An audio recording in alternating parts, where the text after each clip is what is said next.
Our next speaker is someone who could tell you firsthand about geoengineering.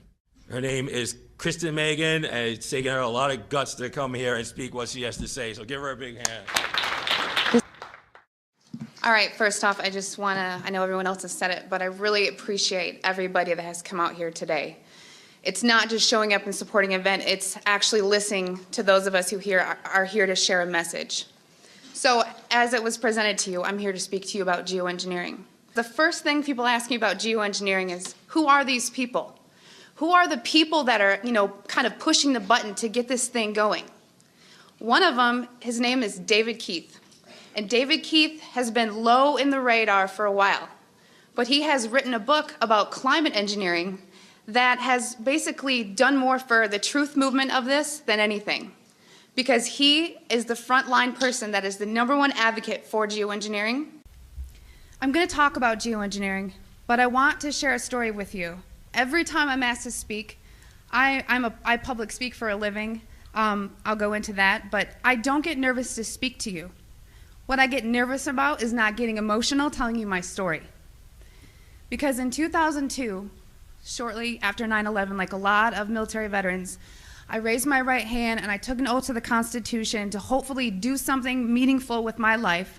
19 years old, unsure what I wanted to do. So I enlisted in the U.S. Air Force. My job in the U.S. Air Force was working in bioenvironmental engineering. So what bioenvironmental engineering is in the Air Force is equivalent to that of the OSHA and the EPA, if you're familiar with that.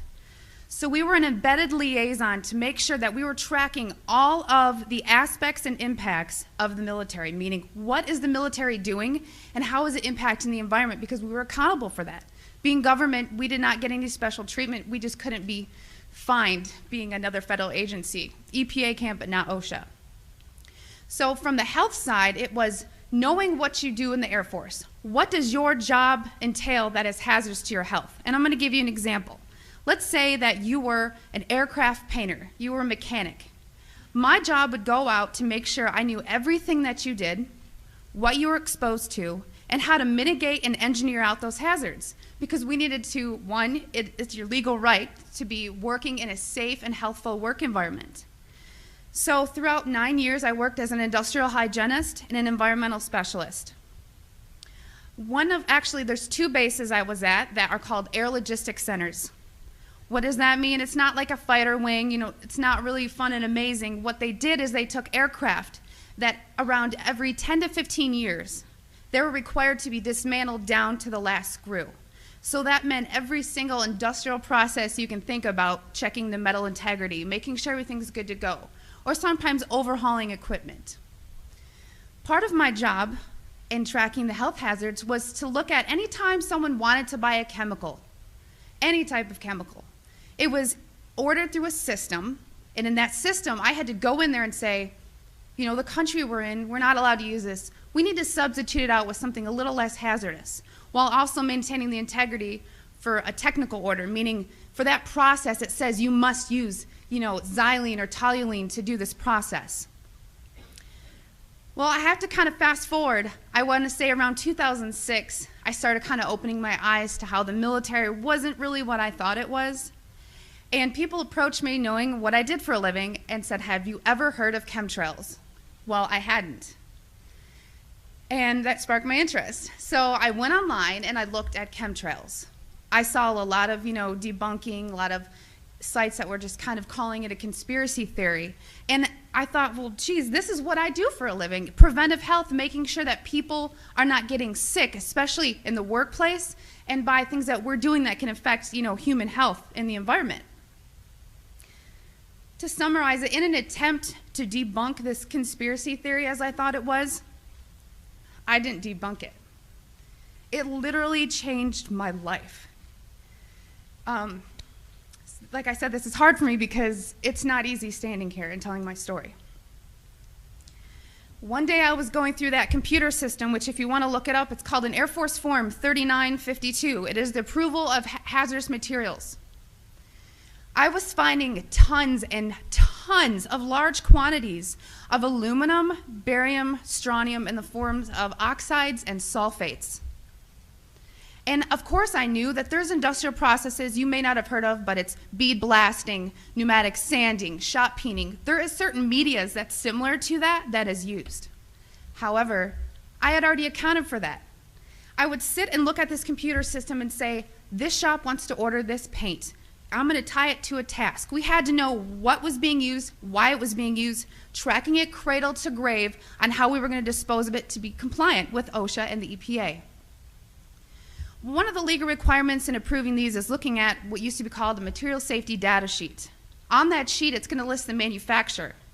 It's going to list some maybe acquired personal protective equipment that needs to be used or some ways to mitigate the exposures. These electronic MSDSs did not have a manufacturer name. They were very vague.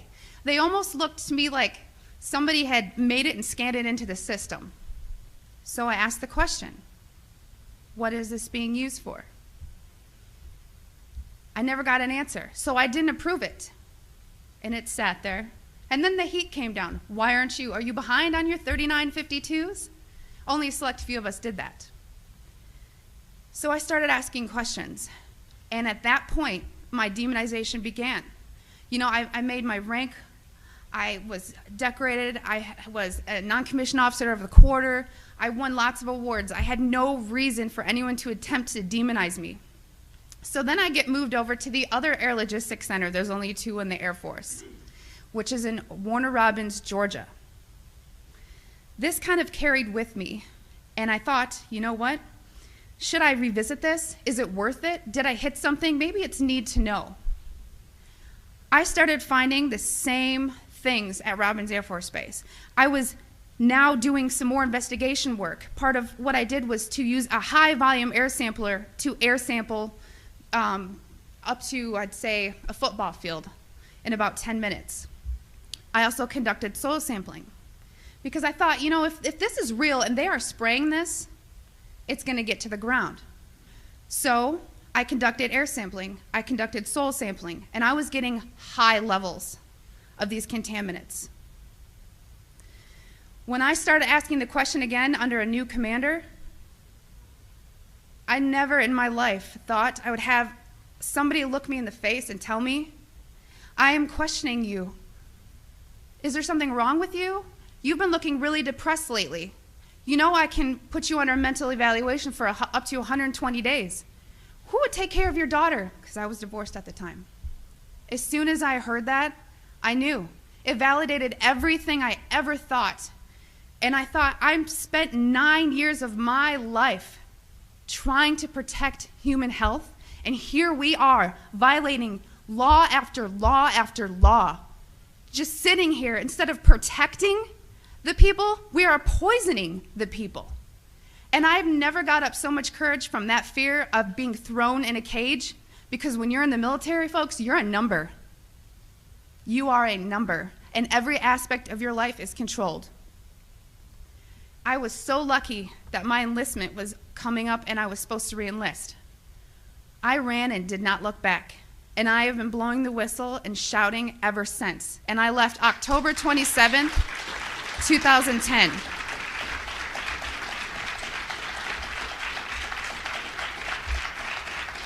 Thank you.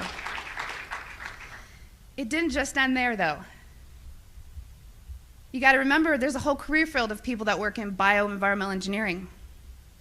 A lot of those people were told, do not talk to me. Do not talk to her, do not email her. They were given no contact orders. Because my biggest thing was, if I'm just so, dishonest, don't you think somebody would come out and say, she was never in the military or something negative to discredit me? They've ignored me, but they've tried to silence me. Every time I fly, I am pulled into a secret room. I literally am tagged in the system for the TSA. It is difficult. As an industrial hygienist, I do very well for myself, but it has been so difficult after leaving the federal government to maintain employment. Nowadays, everyone runs background checks on you, and the first thing they look at is, wow, here's a whistleblower. And you ask yourself, if this is true and we are spraying the people, where are the pilots? Where are the people? I don't know if you pay attention, but look at Snowden. Look at Manning. People don't come forward because these supposed Whistleblower Act protections that you have are not enforced, they're not supported, and they really don't exist. But what I want you to take from this is to understand that I am being completely honest with you, and that geoengineering is occurring, it's been occurring, it is not new, and your tax dollars are funding this. I 100% know that the U.S. Air Force was involved, and it kind of, I think back to all these things that I never had noticed. If you don't know what to look for, you can't look for something. And once I realized a process they were trying to hide, people have come out of the woodworks, from EPA compliance officers to ex-people that I worked with in my career field, who I cannot state for obvious reasons. I've had pilots come forward. I've had people come forward that actually load the canisters on the planes. These people don't come forward because they are afraid that they're going to end up like Snowden. And I continue to speak to let people know I've been screaming about this for 3 years and I'm still here. And why are you so afraid? Because many of these people are on active duty. And if you are willing to die for your country, supporting, the Constitution and defending us from enemies foreign and domestic, you are willing to die for your country, but now you're scared. You are scared and cowardly to talk about this. So I'm not just speaking to all of you in this room, I'm speaking to all those people that are going to watch this online and watch it on YouTube. Because you can come forward, you can help expose this, and we can stop it. So many people want to ask why. Why is this occurring? That's for later thought. From weather modification to weather weaponry, there's numerous reasons under Agenda 21 and tons of theories. But my job as an industrial hygienist is to make sure that I comply with the laws and enforce them. So it is unethical every day for all the other people that are out there that work in preventive health, or even physicians that aren't speaking about this. They need to. So one thing I want to tell you is what you can do about it. The biggest hurdle that we have is disinformation sites. I never say them, but I'm going to today, so that you know if anyone ever gives these to you as a reference to debunk you, it's Metabunk and Contrail Science. Those are two websites that are ran by a government shill named Mick West. And he is a computer gaming programmer who tries to tell you about persistent contrails.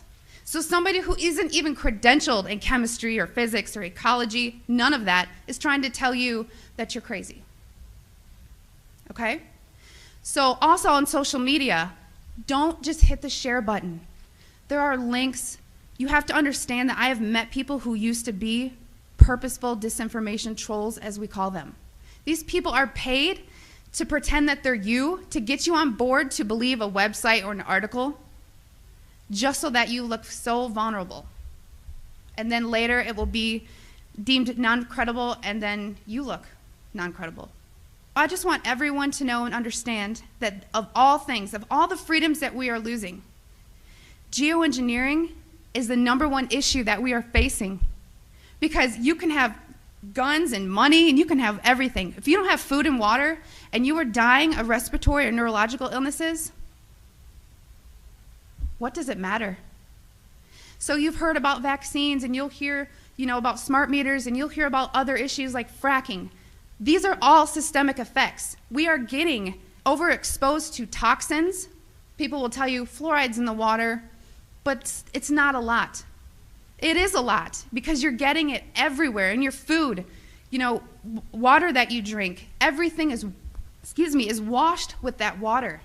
And you're getting your vaccines. All this, it's a coupled systemic effect, and our bodies cannot metabolize these toxins. So I just want to thank you for taking the time to listen to my story, and I will continue to shout from the rooftops. I don't care how many jobs I lose. I don't care how many friends or family I lose, because I took an oath. And in 9 years, I was not able to honor that oath, but I am today.